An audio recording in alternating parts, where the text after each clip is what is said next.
এক মাঘে শীত যায় না, এটা কিন্তু পুরনো একটা কথা আছে মুরব্বীদের। তো এটা আমরা আসলে না ভুলা যাই। সারা বাংলাদেশে গতকালকে বিএনপিকে নিয়ে মানুষ যে ভয়টা পাইছে, বা বিএনপির নেতারা অনেকটা যেটা ভয় পাইছে, রেকর্ড সংখ্যক ভোট পেয়ে বিএনপি পাশ করেছে। এখন এনসিপির মন্তব্য ভোটে কারচুপি হয়েছে। বাংলাদেশে কোনো দলকে কখনো বলতে শুনছেন যারা পাশ করছে যে ভোট মানে যে হাইরা গেছে, ভোট সুষ্ঠু হয়েছে? এটা বাংলাদেশের ইতিহাসে হয় না। এটা বাংলাদেশের চিরাচরিত নিয়ম। যে আসনে যে হাইরা যায়, কয় আমার প্রার্থী ভাই এটা সেটা এটা সেটা। এখন রংপুর 4 আসনে আপনার নাগরিক পার্টির, জাতীয় নাগরিক পার্টির যিনি আছেন সদস্য সচিব আক্তার হোসেন, তিনি অভিযোগ করছেন যে বিকাল থেকে হারাগাছে যে একটা এলাকা আছে, সেখানে বিএনপির সন্ত্রাসীরা মাইকে ঘোষণা দিয়ে এনসিপি নেতাকর্মীদের ধরে ধরে আক্রমণ করছে, মারধর করে রক্তাক্ত করছে। ফুটেজ কই? এই যে এনসিপি গেল 18 মাস তারা তাদেরকে দুধের দোয়া তুলসী পাতা মনে করে অলওয়েজ। এরা যেই ভাষায় কথা বলে, এদের বক্তব্যে 2-4 জন ছাড়া মানে নিজেদেরকে মনে যারা ফেসিজমের একটা বীজ মনে করলে নিজেদের মধ্যে এরা বপন করে রাখছে। আবার এরা আবার অন্যদেরকে বলে সন্ত্রাসী।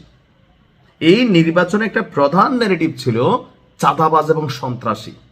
এনসিপি শুধু ভালো, আর বাকি যারা আছে বা তাদের যারা জোটে আছে তারা ভালো, বাকিরা খারাপ। এখন দেখেন, ভালো খারাপ তো সব দলে আছে। এখন তিনি এই যে বক্তব্য করছেন যে মারতেছে, তো গেল 18 মাস ধরে এনসিপির নেতাকর্মীরও বিভিন্ন জায়গায় বিএনপিকে যেভাবে বক্তব্য দিয়া আঘাত করছে, তারেক রহমান রেনিয়া যে অধ্যত্বপূর্ণ বক্তব্য দিছে বিভিন্নভাবে, তখন কিন্তু মাথায় রাখা দরকার ছিল। তবে আমার মনে হয় এনসিপি একটা প্রেডিকশন করছে, যেমনি হোক এরা মনে ক্ষমতায় চলে যাবে। কারণ ইউনুস বলছিল, ডক্টর ইউনুস, যে আমরা চাই তুমি ওই ওই সংসদে যাও, আমাদের দিকে নেট তো সংসদে যাবে, এরা মনে করছে এরকম। এখন যেসব এলাকায় আপনি বেশি গুতাই রাখছেন, গুতার তো রিয়েকশন হবে। নিউটনের 3য় সূত্র কি? প্রত্যেক ক্রিয়ারই একটা বিপরীত প্রতিক্রিয়া আছে। তবে যদি ঘটনা সত্য হয়, তাহলে আমি মনে করি যে বিএনপি নেতাকর্মীদের সংযম ধারণ করতে হবে। কারণ আপনি মাত্র বিজয়ী হয়েছেন, এমন কোনো কর্মকাণ্ড করবেন না। তবে আমি যত জায়গায় দেখছি, দেখেন মির্জা আব্বাসের মতন লোক আমরা অনেকে মনে করতাম যথেষ্ট ঘাটতেরা, কথাবার্তা শুনলো মনে অনেক রাগী, কিন্তু গতকালকে তিনি কি বলছেন দেখেন, 2 দিন আমরা ধৈর্য ধরবো। এই যে এনসিপি ডাক দিছে ঢাকা 8-এ আসো, খেলা হবে এখানে। বিএনপির যদি ঢাকা 8-এর মানুষটা একটা মানে থুথু মারে, এনসিপির খুঁজে পাওয়া যাবে ওইখানে নাসিরুদ্দিন পাটোয়ারি। বি অনেস্টলি যেটা তো মির্জা আব্বাস বলছে, আগামী 2 দিন কোনোভাবেই উস্কানিতে পাওয়া দেওয়া যাবে না। তবে এরা যদি ভেজাল তৈরি করতে চায়, 2 দিন পরে আমরা রাজপথে নামবো। এটা তিনি বুঝাই দিচ্ছেন বিষয়টা কি। এমনকি আমি আমার এলাকায় যে নির্বাচিত হয়েছেন হাজী জসিম ভাই, পাশ হয়ে কিন্তু একই কথা বলছে যে উল্লাস করো, তবে সেটা যেন কোনো রকম মানে কি বলা হয়, যে অন্যের জন্য ক্ষতিকর না হয়, কারোর বিরুদ্ধে প্রতিশোধ পরায়ণ না হয়। তো যেই 2-1টা জায়গায় হচ্ছে, বুঝতে হবে আপনার যে ওইখানে আগে এমন কিছু ঘটছে যেটার কারণে এখন আপনি হয়তো আইসা রিয়েকশন নিচ্ছেন বা প্রতিশোধ নিচ্ছেন।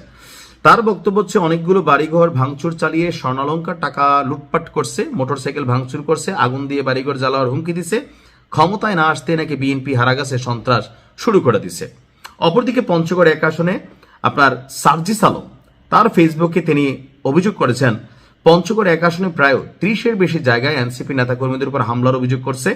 এখন পর্যন্ত পঞ্চগড় 1 আসনে 30+ জায়গায় বিএনপির নেতাকর্মীরা আমাদের নেতাকর্মীদের উপর তাদের বাড়ি ঘরে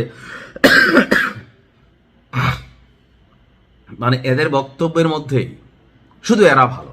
সার্জিস জনগণ জয় বাংলা করে দিছে, আমার বঙ্গবন্ধু লোল টোল ফালাইয়া ভাসদূর ছিল মানে নির্বাচনের আগে, যে একদম সুফি সাধক। বাবা, বাংলাদেশের মানুষ কিন্তু এগুলো বোঝে। তোমরা সারাদিন যেসব বক্তব্য দিবা, এগুলো ন্যারেটিভ দিয়ে হবে না।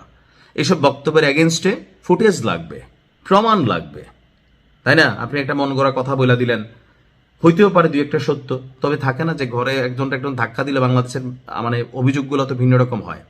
তবে আমি বিএনপির ভাইদের উদ্দেশ্যে বলবো, জোশে আইসে আবার হোশ হারায়েন না, এটা খেয়াল রাখেন। আমরা যখন কথা বলি, আওয়ামী লীগের সময় বলতাম, ভাই 9 বছর দেশে ঢুকতে পারে নাই কেন জানেন? যখন ক্ষমতায় আপনি বসে যাচ্ছেন, আপনাকে যখন নিয়ে আমরা প্রশ্ন তুলবো, আপনার অন্যায় নিয়ে আমরা কথা বলবো, তখন হয় কি, ক্ষমতায় যারা থাকে তারা ক্ষমতার প্রয়োগ করে বসে আমাদেরকে থামানোর জন্য। আমরা এই কাজগুলো করছি, বিদেশ থেকে দেশে এসে সাহস করি নাই কেন? যেখানে নানান ধরনের ঘটনা ঘটতো, প্রশাসন দিয়ে হয়রানি করানি হইতো, বাড়ি ঘরে পুলিশ পাঠানো হইতো। তবে আমরা মনে করি বিএনপি ক্ষমতায় আসছে, আপনাদের এখন থেকে আমরা যেটা ভুল করবেন ধরিয়ে দিব, আপনার উচিত আপনার ভুল শুধরানো। আওয়ামী লীগের বলছি, কিন্তু দেখেন পরিণতিটা কোথায় গেছে। বাংলাদেশের ইতিহাসে কোনো রাজনৈতিক দল এভাবে বিলীন হয়ে যায় না হুট করে, হয়তো ব্যাক করবে, সেটা একটা পার্ট অফ টাইম।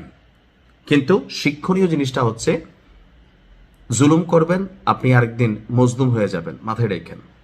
ভালো জিনিস করেন, ভালো কাজ করেন, মানুষের অন্তর জয় করেন, দোয়া হবে। ক্ষমতার পরিবর্তন হলেও আপনার প্রতি মানুষের ভালোবাসা থাকবে। আসসালামু আলাইকুম।